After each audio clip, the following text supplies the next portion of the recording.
Well, good afternoon to you. Hope you're all alright. Staying safe. Well, it's good news now. I like listening to a bit of good news on the TV, don't you? It's all we're doing alright. Just wait now for our second injection. And the weather is absolutely gorgeous, isn't it? Lovely. I mean, a bit cold, but he's alright. We sat in the conservatory for an hour yesterday. Tried not to go sleep, but it was lovely. Nice and warm. So I'd say everything's coming up roses, as they say. And tomorrow will be a better day. There's no doubt about that. Anyhow, I want to thank, while I'm on here now, to Annie and Dave, my friends from Illugan.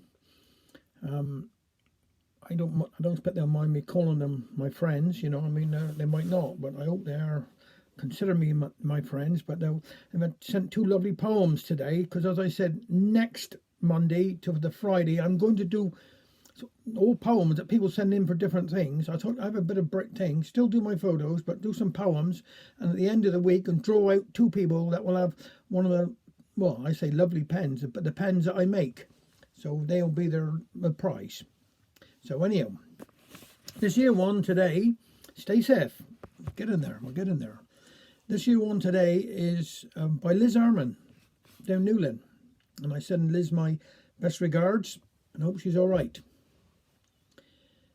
Me and Alfred went in town last week to look for a special card for our old cousin Ivy. It was her 90th birthday. Well, we had our job fine on. The racks were all stacked up with hundreds of Valentine's cards, piles of toys, balloons, teddy bears, and all with red hearts on them were stuck all over the place. I said to Alfred, what a pile of foolishness. Someone must have making a ton of money out of all this. We ended up coming back Newland and getting one over Barron's paper shop. Next day, our young granddaughter come in to see us. She wasn't looking all that happy. What's the matter, my queen? I asked her. You're looking so miserable. Well, it's Valentine's Day coming up, Gran, she said, and I'm worried that I won't have any Valentines. I shouldn't worry about that, I said.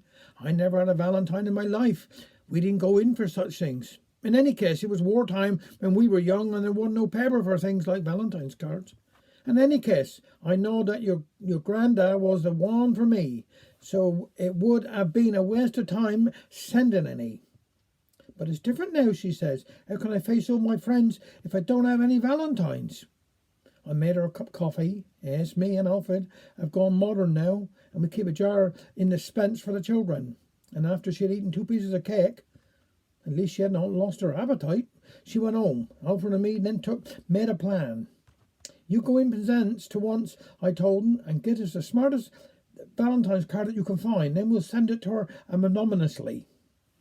He grumbled a bit, saying he would feel a plum fool buying a Valentine card at his age. But I said, don't worry about that. The dear child is going to have a Valentine card, dear of her. So off he went, and he come back with the prettiest card you ever saw.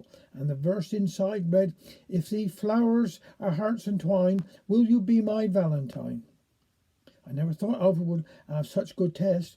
I wrote now in block letters saying, guess who, inside. And Alfred went and posted it off. Then we waited. But I tell you, on Valentine's Day, I had the surprise of my life. Alfred had bought me the first Valentine I'd ever had in my life. It said on the front, to my darling wife on Valentine's Day. And there was a lovely picture of roses, lilies, apple blossom and violets, and the words inside were beautiful. I put it in pride of place upon the mantelshelf. I never, in all my born days, had thought Alfred would have done such a thing. It just shows you that you can't be too old for romance. I made some lovely dinner and tea that day. Next day the grandchildren come in, seeming to be on top of the world. Well, I said, how did it go? Did he have any Valentines after all that, even the other day, when you was worried about not getting any? Oh, I had loads, Gran, she said. 8 emails and scores of texts, and I'm going to a rev with Stevens Friday night and go to McDonald's with William on Saturday. Don't you have any proper Valentine's card, I asked her. Oh, a couple, she said. One of them was all right, quite cool, in fact, but the other one, really, it was the pits. I had no idea at all who could have sent it. It was all covered in these real horrible red roses and violets, and soapy words inside were absolutely gruesome. I wouldn't dare show it to anyone. They'd die laughing. Then she noticed my card from Alfred on the mantelshelf. Grandad, she said, did you actually send a thing like that to Granny? How could you? That's even worse than the one I had. So then, like a whirlwind, she was gone. I looked at Alfred, and he looked at me, and I tell 'ee, we felt bran flat. I suppose we'd better burn that card, said Alfred. Don't you dare, I said.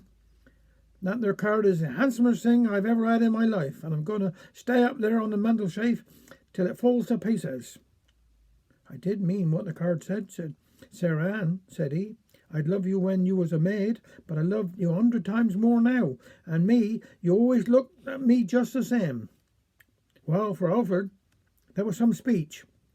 He looked real bashful and his face was like a blood pit. I felt so full of love for him that I could have cried. I said, I hope one day the dear child will find as good a man to love as her granda. She couldn't do no better. Now, shall I make us a cup of tea and a bit heavy cake, and we'll sit down comfortable by the fire? I'm so glad, mind you, that in our time there wasn't no emails or texts. There ain't no romance in that, and I don't think we need bother send no anonymous cards next year, do you? This is a little poem by David Prowse.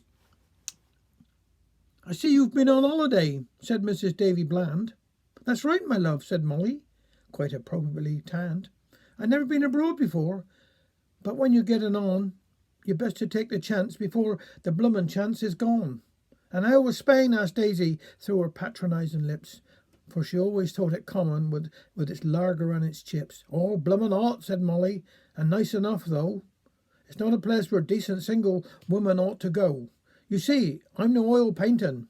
Here Daisy Bland agreed. But some of they old foreigners is amorous indeed. They look 'ee up and down without the slightest hint of shame. For a girl to keep her distance, it's a proper bloomin' game. They want to take 'ee dancing, or they'll offer 'ee a drink, and their bloomin' hands is everywhere. You can't afford to blink. And when you say thank 'em nicely for the lovely time you've had, they sing outside your window till 'ee drive 'ee bloomin' mad. I tell 'ee, Mrs. Bland, my love, you're better off at home. In Causeway Head or down the prom, they leave 'ee well alone. See, we can't be respectful and ask for nothing more. We don't want bloomin' men forever knocking on our door. Well, see again, my handsome, got to pop and get some wool. So many bloomin' visitors, I bet the shops are full. And down the road she toddled in her rustic Cornish way, content to cloak her mischief neath a simpleton's display. That ought to get her going, she was thinking as she waved, then looked back down the street to see how Mrs. Bland behaved. A furtive look around, like a convict on the run, then in the travel agents, like a bullet from a gun. Thanks very much. Take care.